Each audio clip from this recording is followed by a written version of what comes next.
You're raising taxes for your own community because you want that school, or you want that road put in there.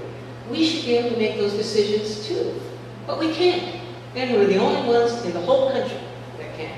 It's absurd, and it's crime, is what it really is. So I'm going to put that on the ballot too, if we get enough signatures. These are the things that you guys are asking for now is going to allow us to actually implement those decisions. Because without that, it's always going to be able to be manipulated by big money. Because there is no accountability at the levels that we have right now, the representation that we have right now. So there's some very basic problems in our self-governance as well as in our land use and development laws that have to be fixed before we can really do anything. So that was next. Next, legislator. I am in the legislature. Don't know if you knew that. So that's actually saying, if you work with landlord, I think what you're going to find is that they're going to say, okay, if we want to preserve some land, if we want something in open space, if we want to, keep this open over here, well, there's going to have to be some laws changed. Basically, at the county level, a lot of the development laws are going to have to be changed. They can actually do those things that we can't do right now. But at the state level, we can identify funds. Maybe they're going to want some, like you're saying, besides the million, there's also land and water conservation funds that the state uses. There are also the specific funds that could be designated just for maybe some open space over there, or for a certain easement, or whatever it is. We need to deal with them right up front and find out what it is that they do want, so when the legislature comes, we've got an idea of what we need to get. So that we can play a part in that, and we can say, this is what we can bring to the table. We'll work with our representatives to get you that money, or to get you those changes that you need to make this plan work so that everybody wins. That's coming up. There's a green belt strategy that was passed in the last legislature, which is just as a resolution. Resolutions don't mean anything. They don't really have the force of law, but they do express the intent of the legislature. And what that was, it's a green belt strategy, meaning that they asked the Department of Land and Natural Resources and the Department of Transportation to come up with this strategy to establish a green belt system in all through Hawaii. And we can do that right here on Maui, working with those two agencies to do this green belt strategy, which is the same thing as the green infrastructure.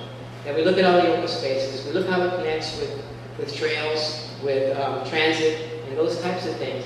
So there is ways that we can actually get public and get the government to actually participate with this already on some of these things. So it's already in place. And then the funds, and of course the Coastal Land Trust. These are good people to engage in discussions right now, so we can see how they can be part of that. I also got funds in the last legislative session for this Maui Coast Trail. This has been kind of a real dream of mine for a long time, to develop a Hawaiian walking trail from Kihei to Kapalua. And we've already started it at Kihei. It actually goes just maybe about half a mile, but it's there. And it was funny, the way we did it was just, it was all public land, it was all state land, and it's in the lease as well as in what they're saying we're supposed to do is to have lateral access. Well, you can't have lateral access without a trail. So you can't just say it's there, you have to put one in it. And I said, okay, well, could we just put in a Hawaiian walking trail, just kind of clear it out a little, put on some stones, those white stones, the white coral, so you actually put it in. And they said, sure, you can do that. So we did. And so we've now developed a trail. You might want to take a look at it. I know you guys actually have, Auntie Kulani. She's talking about the same thing. So we have 100,000 that we have that we're trying to access right now, figure out where it is and how about it. But we have some funds, so we can actually create a Hawaiian walking trail the whole length of the coastline. Because it's all public land. All the stuff in front of Kihei along the coast, state and county land. Entirely on the Makai side of the highway, Honolua-Piilani Highway, all public land. All the way up here, up to Lahaina and back there, basically mostly public land. So it's just that we have somebody with the Lahaina Bypass Now folks who's actually walked the whole coastline and has shown where you can connect and how you can create that trail and how it's basically there already. So if we start with getting lateral access as an actual Hawaiian walking trail, we're putting back an important part of culture. Walking was the way the Hawaiians got around. No horses, no carts. there was a tribe in Central America who said, that, we'll take a few tools they hid from the Spanish so they could maintain the culture. Wouldn't take shoes. Shoes, they said, separated from the ground. So they had to maintain that connection and physical. And they had that when we had the trails. And it's actually proven to be more healthy to walk barefoot on the ground. And it is, basically, we have Eddie Pooh, I don't know if you ever heard of him, but he's a Hawaiian gentleman who lives in Honolua, and he's 70-some years old. For the past 30 years, he's walked around the whole perimeter of the island, 211 miles on his birthday, every single year. And it was told because he left the mainland, he got married, went over there, had a dream. His ancestors said, "Look, you got to come back. You got to walk these trails. You have to keep them alive, because that's the only thing that's going to keep them alive.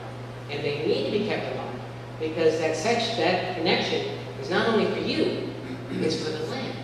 The land has to feel people on it and giving back to it." So he did. He came back. His brother was there at the airport to greet him, because he had a dream too. And so he started walking from that day. So we called it the Eddie Pooh Project, and it's coming up. And it'd be great to get you guys involved in that too, so we can start building this trail. Maybe have it in a year, where we actually have, again, a Hawaiian walking trail as our basic mode of getting people, at least along the coast, before we start the other trails. So that about covers it. That's enough. There's a lot of stuff, and if I think the main thing that I hope I leave you with here is that, there is so much work to be done. There is so much that we can do because of the timeliness of what's coming up with our new general plan, and with all these tools that are here now. Coming up on this Thursday at 1:30, there's a smart growth presentation. It's going to be at the King Kakapili Golf Course, put on by the Realtors Association of Maui. Everybody's invited. I would highly recommend you go. And really, you can start to get a handle on the various tools we can use to actually create and promote the type of development that really can preserve the small towns and the types of lifestyle that we want to see here. The quality of life is what we're trying to preserve here. Then we have to look at what kind of development is going to come in, because it is. Development is going to come in. As much as people would like to say, no, historically, Plan A hasn't worked.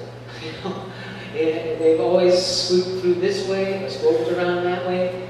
So we just got to make sure it's the right kind, and it's in the place where we want it to go. But we can't do that. We have to engage in a proactive way and in a leadership way to show this is the way we can do it. Here's the tools we can use, and we want to work with you to make that happen. A better product not only for you, the landowner, but a better product in the sense of an island and a home that really truly reflects the type of life that I want to live, and really reflects the way I want to see ourselves grow. So I encourage you. I really am so glad you're doing this. And I encourage you to continue to do it. And again, however I can be helpful. If we want to go meet with landowners, if we need to go meet with anyone and others in the state, come up with legislation for the next, the next legislative session, which is next January. You come up with laws that you'd like to see passed through the initiative process. I'm there, and just look at me as a resource. Okay, that's it. Oh, thank you.